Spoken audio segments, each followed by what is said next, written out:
Welcome back to the Denture Pity Party. This episode we'll be talking about what you can eat when you have to go long term without any teeth or dentures.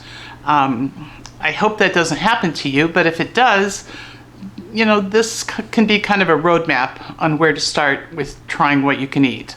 I went 20 months without teeth or dentures, and so I know a little bit about long-term eating without teeth. The softer foods that we talked about in the first two videos, what to eat the first 2 weeks and what to eat the first 2 months, go into more detail. So I'm not going to repeat that. Obviously, you can still eat all of those things. So now we're just going to finesse that a little bit. Instead of just eating a plain hot dog, you should now be able to eat bite-off pieces of a hot dog with the buns. Excuse me, the dog's getting... Okay, so you should be able to eat the hot dogs with the buns. You should be able to eat hamburgers with the buns. You should be able to bite off pieces from a hamburger. Just make them small bites and chew slowly. You should also be able to take bites off the end of a kielbasa sausage or Italian sausage. Again, just make sure your bites are small and easy enough to chew up thoroughly. You don't want to be choking on large pieces of meat. Your pizza, you may still want to be eating cheese pizza, but you can probably also add a meat. I would trade in the pepperoni for the sausage. The sausage is generally in smaller pieces. It will be easier, but now you can try biting off your bites from the edge, you know, the corners of the sharp point of the pizza piece, and give up the fork and knife, which makes you feel a lot more normal if you can eat a piece of pizza without a fork and knife. You're going to need to keep trying new foods to see what you're able to eat, but the more you use your gums to eat, the tougher they'll get, and then the more things you'll be able to eat with them. As you add crunchy things into your diet, try to make them so that if they're crunchy, they're not too hard or they're not too thick. So with potato chips now, you know, we talked about baked and Pringles. Now you can add regular potato chips. Just be careful because the edges are kind of sharp when you're only using your gums to eat them. I would still stay away from ruffled type potato chips. That's not going to be fun, and why do that to yourself? Also, you can start eating crackers now, but again, you take care with what kind of crackers you use. I found wheat thins, even though they're thin, to be too hard. It wasn't really pleasant, but I could eat saltine crackers and Ritz crackers because they've got a little more air in them, and I actually liked using those instead of bread to eat like ham salad or chicken salad, whatever. Put it on little pieces of crackers instead of making a whole sandwich. Also, speaking of sandwiches, you should be able to start eating sandwiches now unless they've got a big piece of meat in it that you can't bite. So again, tuna salad, you know, ham salad, all of those things. Or, you know, a sandwich made with shredded meat on it and, you know, maybe some pulled pork or something like that with barbecue sauce. You should be able to eat sandwiches like that.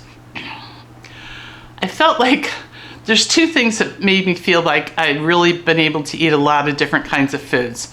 And that was being able to eat a sub. I always liked having a sub, you know, once in a while, but I really didn't seem like it was worth it until my gums got a little tougher. And so if you take a sub, I still think tuna salad or meatballs would be easiest, but try whichever kind you want. And then slice it in like 1-inch slices. And then pick up each slice and bite off the narrow edge of it. And you should be able to start being able to eat. I had, you know, I think the last sub I had was an Italian sub, and it included the lettuce and you know, baby spinach and the luncheon meat and everything. And if it got too hard to bite off, you know, I could just hold it really tight and give it a rip. So I was able to eat that eventually. The other thing that was really mind-saving was being able to eat salads.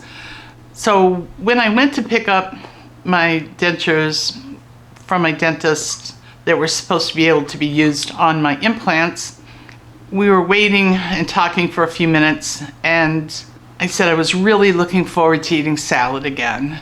And he said, "Oh, Terry, I don't know if you'll ever be able to eat salad with your dentures."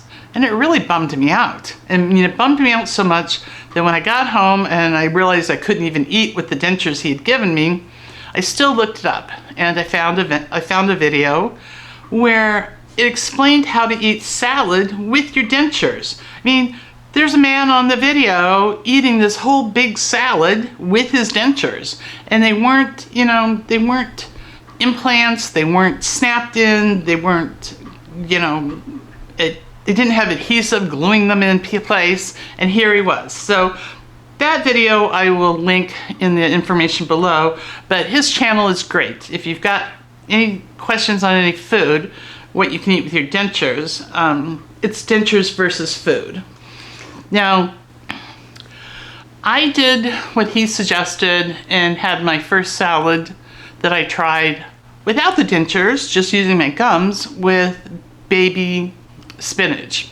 However, the little stems on that baby spinach piece leaves was pretty crunchy. And so I had the first bowl. I used his technique, which is basically, you know, using your tongue in the side of your gums and dentures to roll the lettuce up in a little tiny burrito and then chewing it like that. So I did the same kind of thing, but only using my gums. And the first day I had a small salad, and it was wonderful. I did notice that the crunchy stems were a little hard, but I was not going to go through. I bought a whole big 1-pound container of baby lettuce, baby spinach, and cut off all those little stems. So the next day, I had another small salad, and again, it worked great. So then I made myself a big salad, and by the time I had eaten that big salad, my gums hurt. Those crunchy stems were just a little too much. So be careful if you go start with baby spinach. After that, what I did was I got the mixture of baby spinach and baby lettuce, and the baby lettuce does not have those tough stems on it. And the mixture between the two of them was fine. I could eat that with no problem with just my gums. And of course, I can eat them now with my dentures. So I felt like that was a turning point. The subs and the salad, that's a lot more normalcy. Just stay away from things that have to be cut up, that have to be chewed up, like nuts or large pieces of tough meat or, you know, tough bread. I don't even know if I'd try a bagel with my dentures, although I might someday. But you've got plenty of stuff to choose from. I think this is the last food video for a while. I don't know. I think maybe there'll be one about what to eat when you first get your dentures. But that's it for right now. That's the last one for if you've got no teeth. So don't get mired down in a pity party. Look for the silver lining and look forward to the next phase where you won't have any problems finding food that you want to eat. Till next time, please hit subscribe or like or comment, or if you've got some other idea of what you want for my future videos. I'm so excited because I now have 1 subscriber. I was like so thrilled. Whoever you are, if you're watching this one, thank you, thank you, thank you. And it's good for an old woman to realize that, you know, she's getting someplace. So I think that's it. Until next time, hang in there. The pity parties will get fewer and farther between. Thank you.